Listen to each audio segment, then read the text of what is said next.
Absolutely disgusted. Absolutely disgusted. There's no other word. There's no other word to use right now. That was one of the most egregious things that you will ever see in a professional sporting event. Knicks lose this game 105-103 after what was a fourth quarter, and really a second half, but I'll key in on the fourth quarter and really the last 5-6 minutes of the fourth quarter.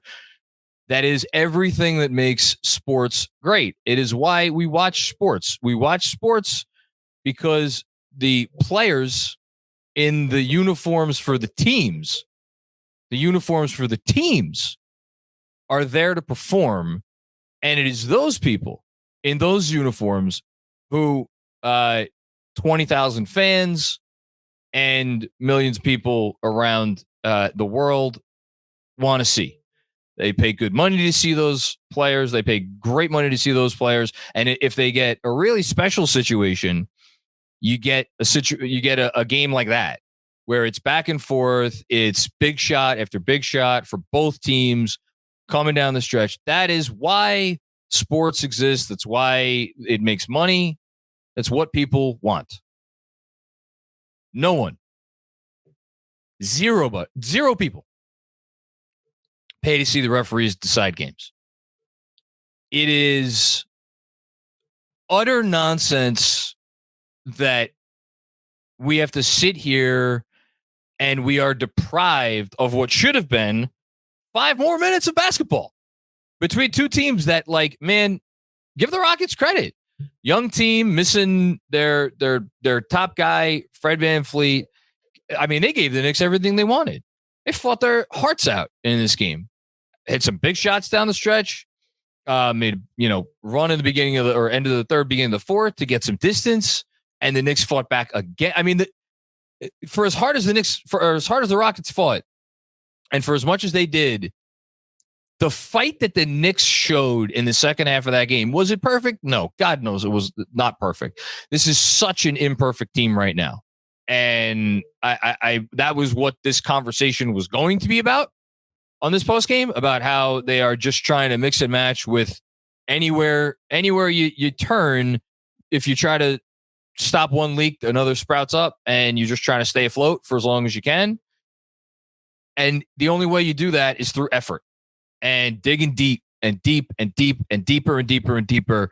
And that's what the Knicks did in the second half, coming back down from, I think they were down by 16 at one point. They were down by 14 at halftime. Fought all the way back, tie the game, went back down by, I think, 11. I'm pretty sure they went back down 11 again at one point in the fourth quarter, and then they fought all the way back again on what should have been one of the highlight shots of the year for a guy that is in the MVP race in Jalen Brunson. Masterclass shot over a guy that had really had his number for a lot of this night in Dylan Brooks. And that's what we shouldn't be talking right now, because we should be watching fucking basketball. That's what we should be doing. We should be watching basketball right now. And all of us, I don't care if you're a Knicks fan, I don't care if you're a Rockets fan, I don't care who you root for. You were deprived of the thing that you go to the sport to see in the first place. And why? What fucking reason? Like, my initial reaction, like, once they called the foul and then they showed the replay, I'm like, man, it's a foul. It's a foul. And like, would it have been overturned?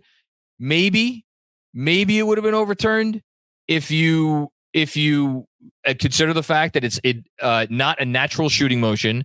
And typically when we talk about unnatural shooting motions, we focus on the motion of the legs, like the DiVincenzo foul 3-pointer that was overturned at the end of, I believe it was the first half. That was an unnatural shooting motion.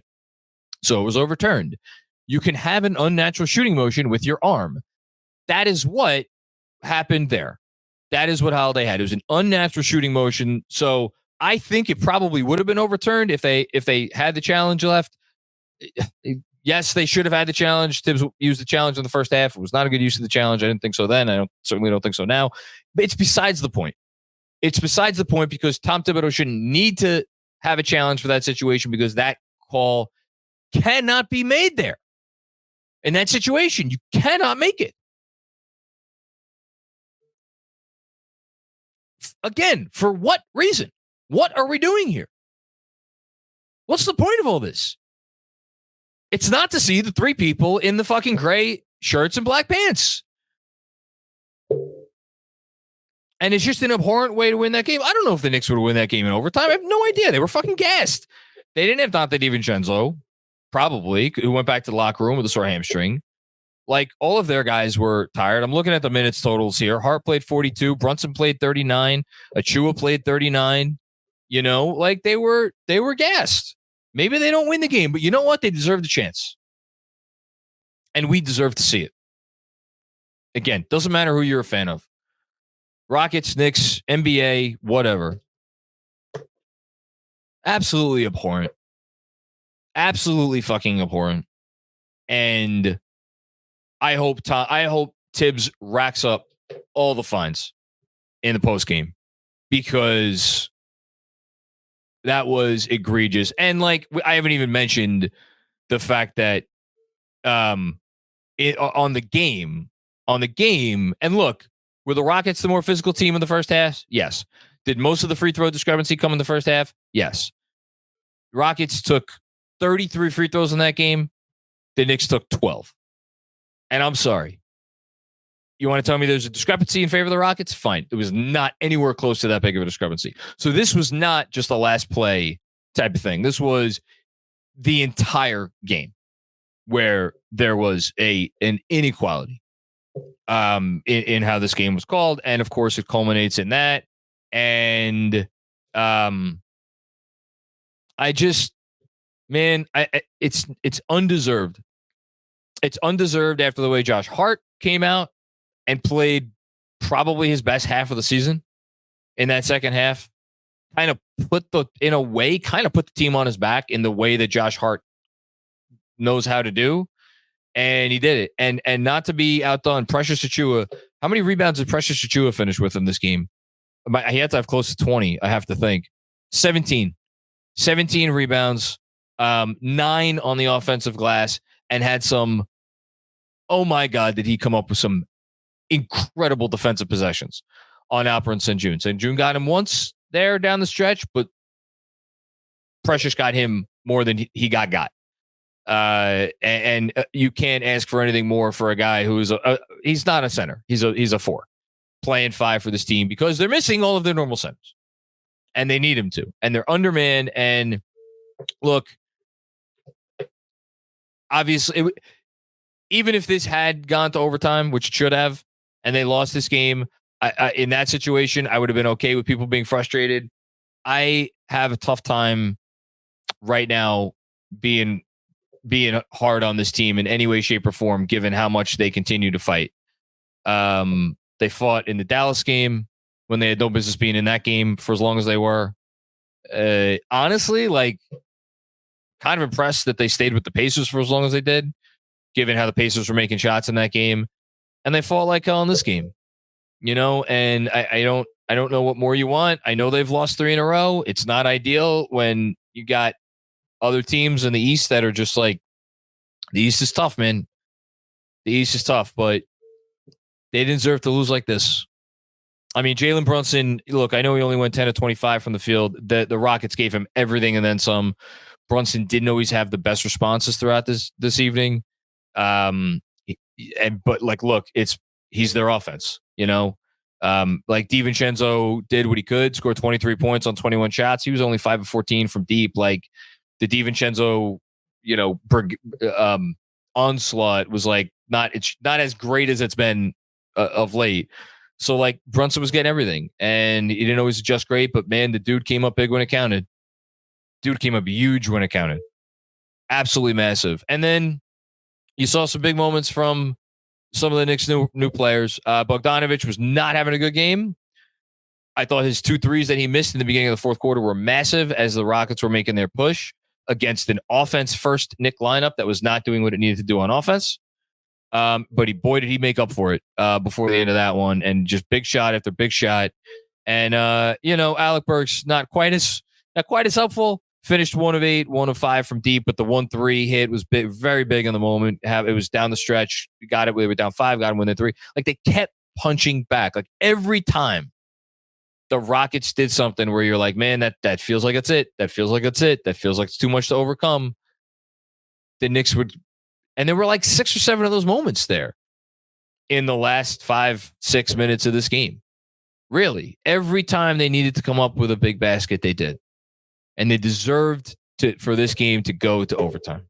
And it was fucking taken from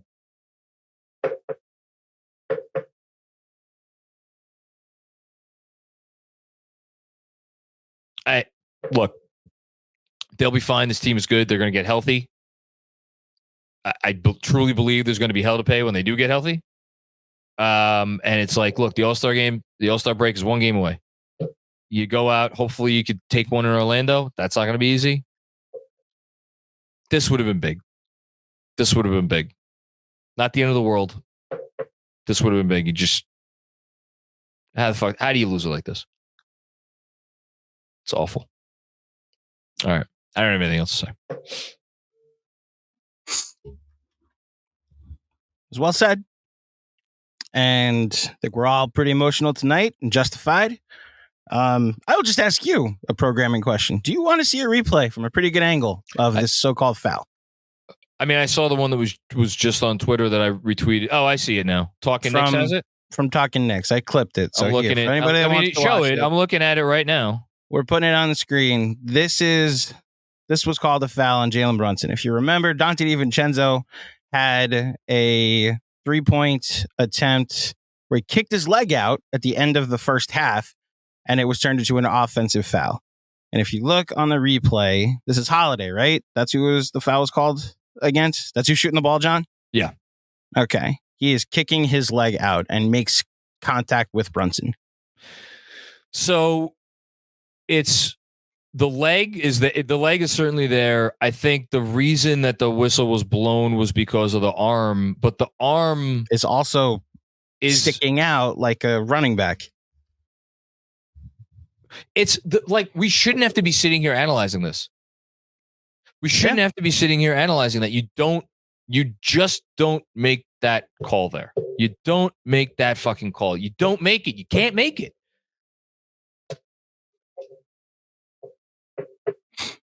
Well, it's just horseshit. All right. I got nothing. It's an unbelievable amount of horseshit. We should be sitting here, even now, just after overtime, analyzing a game where, like, we were impressed by the Rockets while we were watching them. They had a lot of good young players. We were frustrated at times by the Knicks, but then also saw the heart of this team. That third quarter where nobody subbed out and they got back in the game was impressive. Like, with give them this credit. They scored 43 points in the first half. The offense was completely dreadful. We questioned some of the lineup stuff. All that's fair game.